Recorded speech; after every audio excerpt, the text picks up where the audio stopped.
Rosie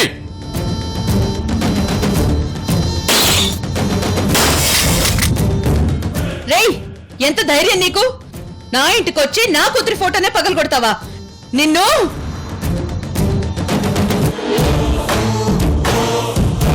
అమ్మమ్మా, ఆవేశపడకమ్మమ్మా. ఆయన్ని కాల్చడం వల్ల మనకేం ప్రయోజనం లేదు. పైగా ఆ తర్వాత పెద్ద రిస్క్ అవుతుంది. ఇదంతా మనకు అవసరమా?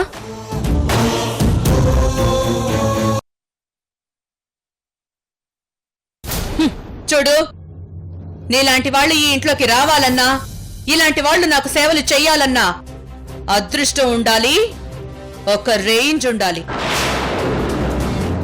మా రేంజ్ ఇలాంటి బిల్డింగులు కట్టించడానికైతే, మీ రేంజ్ మాత్రం దీనిని కట్టడానికి అవసరమైన కూలీల రేంజ్. అలాంటిది నా ముందుకొచ్చి నన్నే ఎదిరిస్తావా? ఖబర్దార్! ఈ రోజు నా పుట్టినరోజు కాబట్టి వార్నింగ్ తో వదిలేస్తున్నాను. లేదంటే పరిస్థితి ఇంకోలా ఉండేది. ముందు నీ కూతుర్ని తీసుకుని వెళ్ళిపో.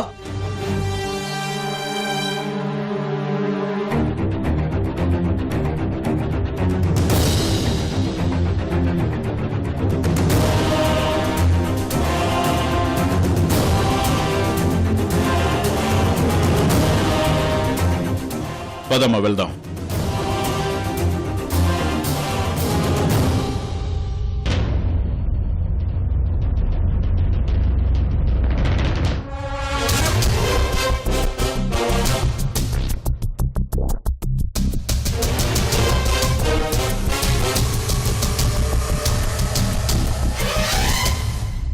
పదమ్మా వెళ్దాం.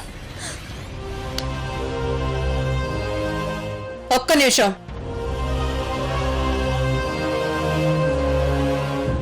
నాకెవరైనా సేవలు చేశారంటే వాళ్ళకి డబ్బులు ఇవ్వకుండా పంపించను. వాళ్ళ రుణం అప్పుడే తీర్చేస్తాను. రోజీ,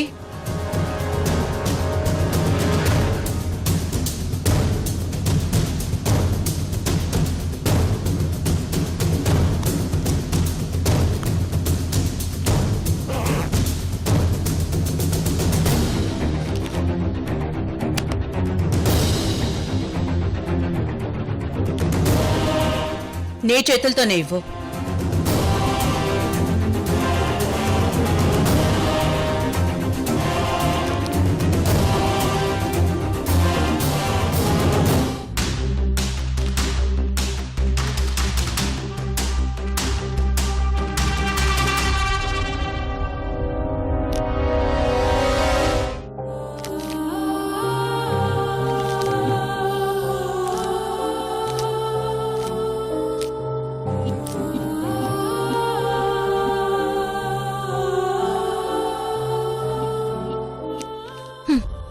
తీసుకో.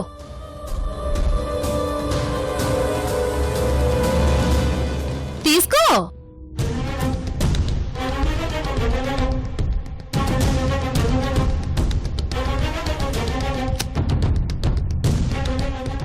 చూడు, నా మనవరాలి అరచెయ్యి ఎప్పుడు భూమిని చూస్తే నీ చెయ్యి ఎప్పుడు ఆకాశాన్ని చూడాలి.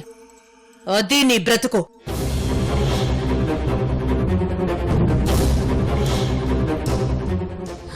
పదమ్మా.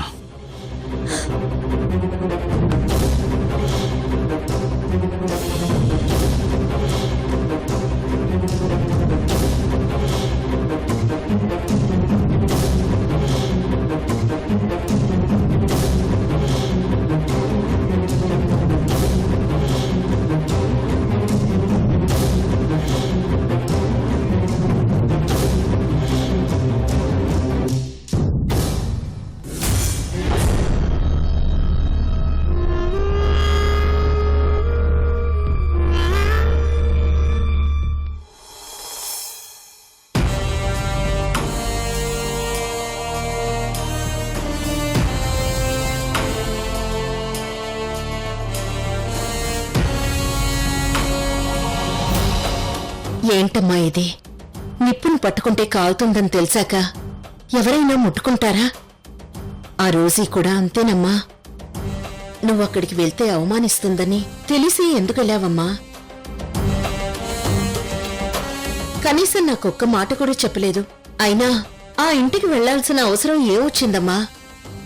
ఏం లేదజ్జి, ఈరోజు అమ్మమ్మది పుట్టినరోజు కదా, అందుకే ఈ రోజంతా అమ్మమ్మతో గడపాలనిపించింది. అలా గడపాలంటే పని మనిషిగా సేవలు చేయాలని చెప్పారు, అందుకే అక్కడికి వెళ్ళాను అజ్జి.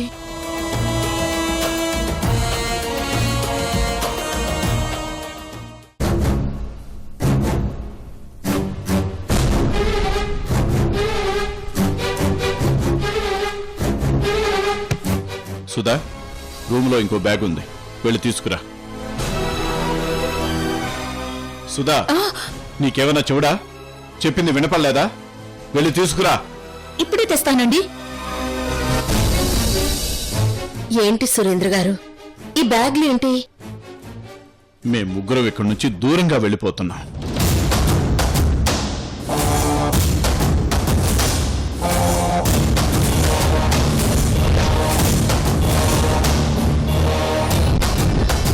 మీకెవరికీ కనిపించనంత, కనుక్కోలేనంత దూరంగా వెళ్ళిపోతున్నాం. ఏంటి, ఇక్కడి నుంచి వెళ్ళిపోతున్నారా? ఎందుకు? ఎందుకంటారేంటి? మేమిక్కడికి వచ్చిన దగ్గర నుంచి నా కూతురి ముఖంలో ఆనందమే లేదు. ఎప్పుడు చూసినా బాధతోనే ఉంటుంది.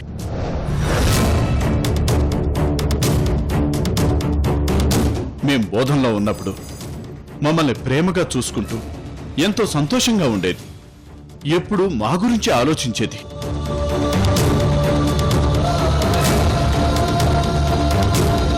కానీ ఇక్కడికి వచ్చిన దగ్గర నుంచి మాకన్నా రోజీ గారి గురించి, మీ గురించి ఎక్కువ ఆలోచిస్తుంది. అలా ఆలోచించడం నేను తప్పనట్లేదు, కాకపోతే అలా ఆలోచిస్తూ దిగులుగా ఉంటుంది. అదే నేను భరించలేకపోతున్నాను. మళ్ళీ నా కూతురు ముఖంలో ఆనందం చూడాలంటే ఇక్కడి నుంచి వెళ్ళిపోవడమే కరెక్ట్. అందుకే ఈ నిర్ణయం తీసుకున్నాను. అమ్మా, పద వెళ్దాం. సురేంద్ర గారు, నేను చెప్పేది వినండి. ప్లీజ్, మీరు ఇంకేమీ చెప్పొద్దు. ఇక నుంచి మా బ్రతికేదో మేము బ్రతుకుతాం.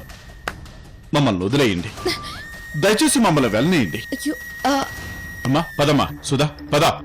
నాన్నా ఆగు నాన్నా, మనం ఇక్కడే ఉందాం నాన్నా.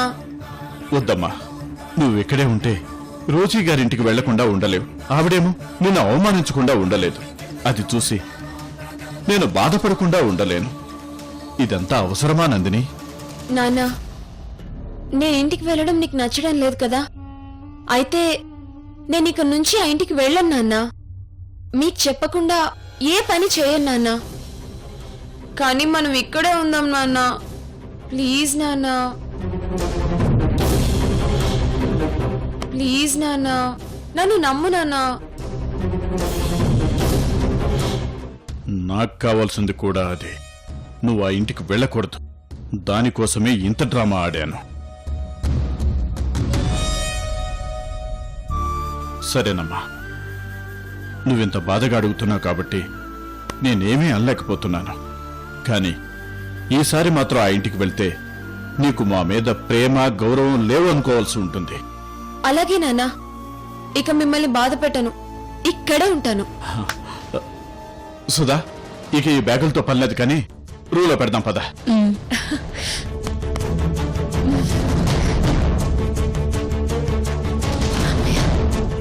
నువ్వు నా నుంచి దూరంగా వెళ్ళిపోతావేమోనని చాలా టెన్షన్ పడ్డాను. ఇప్పుడు మాత్రం హ్యాపీగా ఉంది.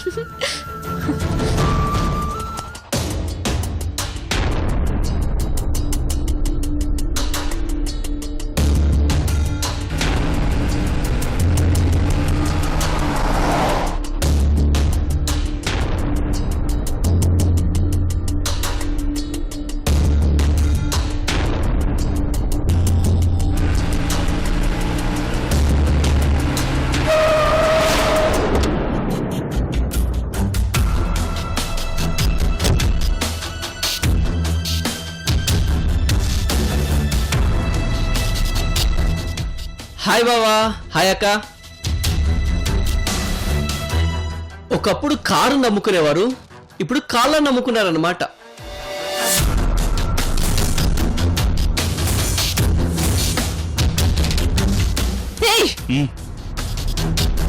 ఏమైనా ఈ గెటప్ లో ఈ సిచ్యువేషన్ లో మీ ఇద్దరిని ఇలా చూస్తుంటే ఒక విధంగా బాధగా ఉంది, ఇంకో విధంగా ఆనందంగా కూడా ఉంది. ఎందుకంటారా, నేను చెప్పగానే వెళ్ళి దొంగతనం చేసి బయటకు వచ్చినందుకు బాధగా ఉన్నా ఇప్పుడు మీ పనులు మీరే చేసుకుంటూ ఎవ్వరి మీద ఆధారపడకుండా బ్రతుకుతున్నందుకు నాకు చాలా హ్యాపీగా ఉంది.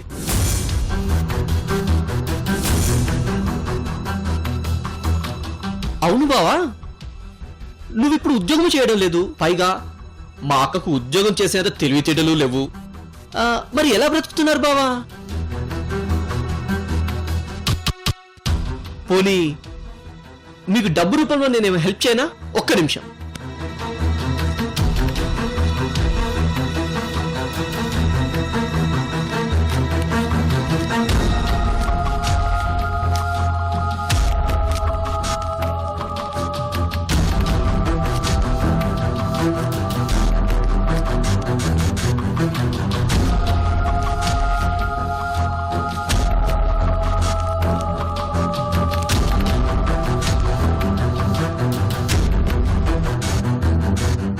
ఇదిగోండి రూపాయి, తీసుకోండి.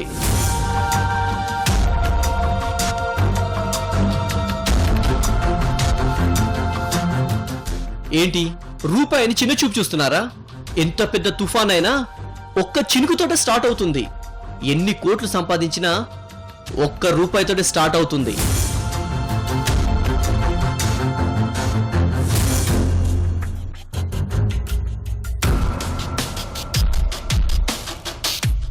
మీకు విషయం తెలుసా, శివాజీ సినిమాలో రజనీకాంత్ గారు అన్ని ఆస్తులు పోగొట్టుకున్నా ఒక్క రూపాయితోటే మళ్ళీ కోట్లు సంపాదించారు.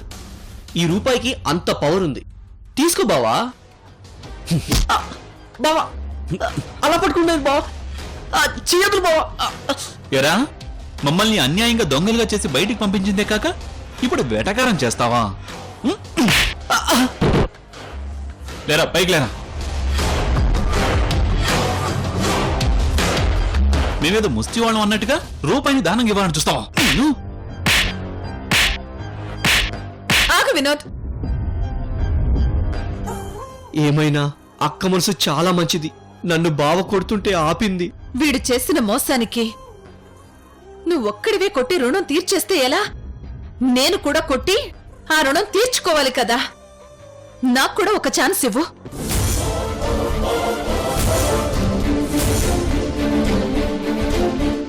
సరే, తీసుకో.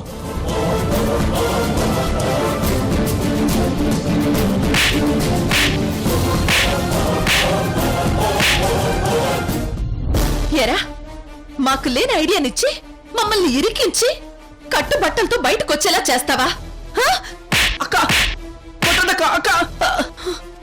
చేతి ఖర్చుల కోసం ఎన్నోసార్లు నా దగ్గర డబ్బులు తీసుకున్నా, అలాంటి నాకే ద్రోహం చేసావు కదరా. రేయ్, సరుకులంటే ఏంటో తెలియని నేను నీ మూలంగా సరుకులు తీసుకొచ్చే పరిస్థితిని తీసుకొచ్చావు కదరా. వంటగది ఏ పక్కుందో తెలియని నాకు ఇప్పుడు వంట చేసే పరిస్థితి తెస్తావా?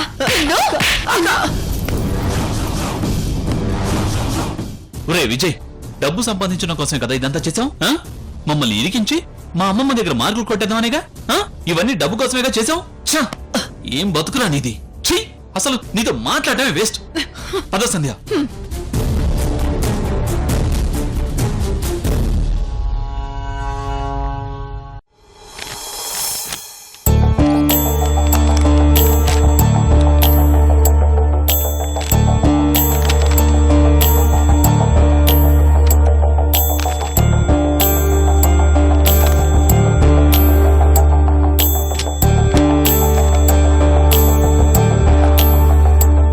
హాయ్ అజ్జి. హాయ్ లోకి, కూర్చో.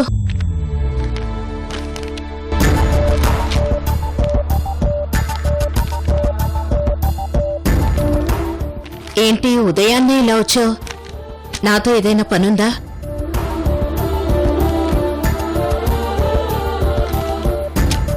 చెప్పులోకి మాట్లాడవే. అవునజ్జి, తాతయ్య గురించి మీతో మాట్లాడాలి. చలసాని గారి గురించా? అవునజ్జి. అజ్జి, నా చిన్నప్పుడే అమ్మా నాన్నలు చనిపోతే తాతయ్య తన చెల్లెలు మనవణ్ణని నన్ను పెంచి పెద్ద చేశాడు.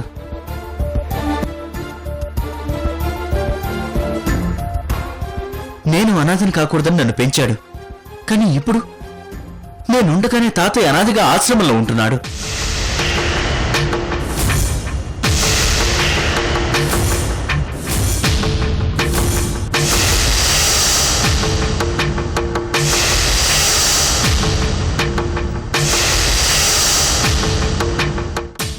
తాతయ్య ఆశ్రమంలో ఉంటున్నారా?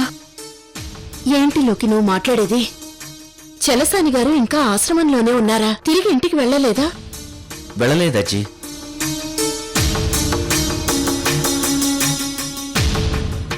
గొడవల్లో పడి చలసాని గారి గురించి మనం మర్చిపోయాం. చలసాని గారు ఆశ్రమంలో ఉంటూ ఎంత ఇబ్బంది పడుతున్నారో ఏంటో. అజ్జి, తాతయ్య గారి గురించి మీకు తెలిసిందే కదా. ఆయన మాట ఎవరైనా వినకపోయినా, ఆయనకు అవమానం జరిగినా అస్సలు సహించలేరు.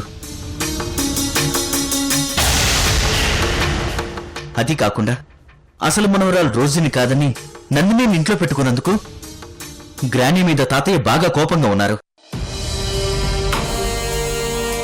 అందుకే మేమెంతమంది వెళ్లి తాతయ్యని బతిమాలినా మొండిగా పట్టుదలతో రానని చెప్పి ఆశ్రమంలోనే ఉన్నారు. మీరంతా వెళ్లి పిలిచినా కూడా ఇంటికి రాలేదా? అవునజ్జి, మనం వెళ్ళి పిలుద్దాం. మనం వెళ్ళి తాతయ్యకి నచ్చ చెప్పి తిరిగి ఇంటికి పంపిద్దాం అజ్జి. వాళ్ళంతా వెళ్లి పిలిస్తేనే తిరిగి వెళ్ళలేదు. అలాంటిది మనం వెళ్లి చెప్తే మాత్రం చలసాని గారు తిరిగి ఇంటికెళ్తారా? మనం తాతయ్యతో మాట్లాడితే తప్పకుండా మన మాట విని తిరిగి ఇంటికి వెళ్తారు అజ్జి. ఒకవేళ వెళ్ళకపోతే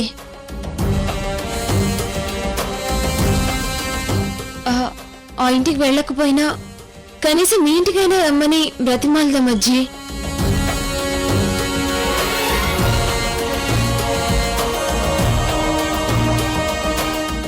అవునజ్జి, తాతయ్య కూడా ఇక్కడే మనతో పాటు ఉంటారు.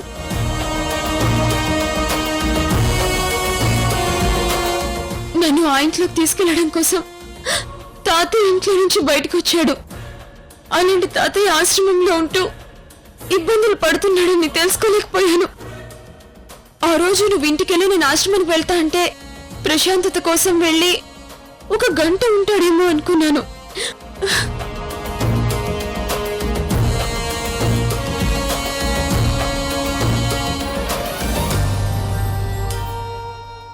కానీ ఇలా అందరినీ వదిలేసి దిక్కులేని వాళ్ళ ఆశ్రమంలో ఉంటాడని అనుకోలేదు బావా.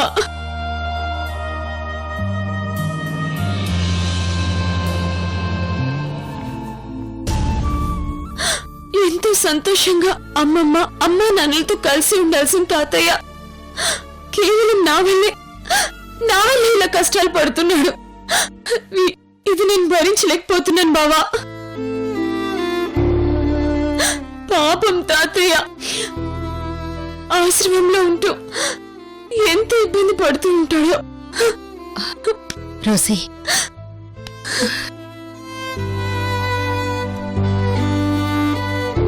నువ్వు బాధపడకమ్మా. మనం ఇప్పుడే వెళ్ళి చలసాని గారితో మాట్లాడదాం. పద లోకి, నువ్వు కూడా పద. పద.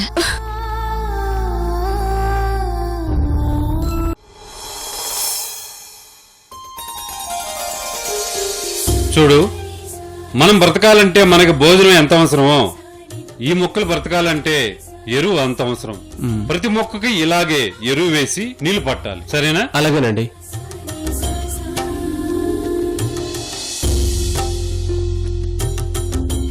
చలసాని, స్వామి, చలసాని, మీరు బాగా చదువుకున్న వాళ్ళు, పైగా పెద్ద కోటీశ్వరులు. మీరు తలుచుకుంటే ఏది కావాలన్నా మీ కాళ్ళ దగ్గరకు వచ్చి పడుతుంది. అలాంటిది మీరవన్నీ వదిలేసి ఇక్కడికి రావటం కరెక్టే అంటారా? స్వామి, నా దగ్గరున్న డబ్బుతో బెడ్డును కొనగలను గాని నిద్రను కొనలేను, ఫుడ్డుని కొనగలను గాని ఆకలిని కొనలేను. ఈ ప్రపంచంలో కొనలేని కూడా కొన్ని ఉంటాయని మీరే కదా స్వామి సెలవిచ్చారు. అంతెందుకు స్వామి, ఎన్ని కోట్ల ఆస్తి ఉన్నా ప్రాణం పోతున్నప్పుడు ఒక్క నిమిషం ఆ ప్రాణం పోకుండా ఆపలేను. బాధపడుతున్న బాధని ఒక్క నిమిషమూ తగ్గించలేను. అలాంటప్పుడు ఎంత ఆస్తి ఉన్నా ఏమి లాభం? ఒక బిజినెస్ మ్యాన్ చలసానిగా కాకుండా ఒక సాధారణ చలసానిగా ఉండటం నాకిక్కడ చాలా ఆనందంగా ఉంది. నాకెందుకు ఇక్కడ చాలా మనశ్శాంతిగా కూడా ఉంది. నన్ను ఇక్కడ ఇలానే ఉండనివ్వండి స్వామి. మీరు మనశ్శాంతిగా ఉంటేనే సరిపోతుందా? మీ వాళ్ళు మనశ్శాంతిగా ఉండక్కర్లేదా?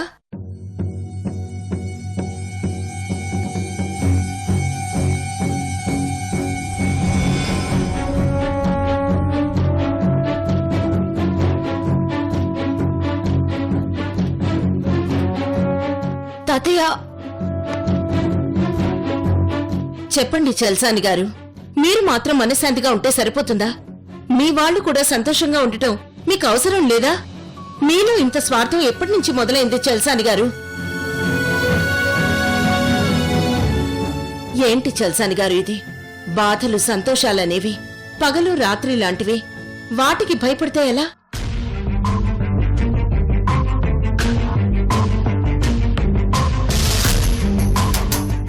నా స్థలంలో వేరెవరిని ఉంచుతావా? ఇది నీ స్థలం అని ఎక్కడ రాసుంది?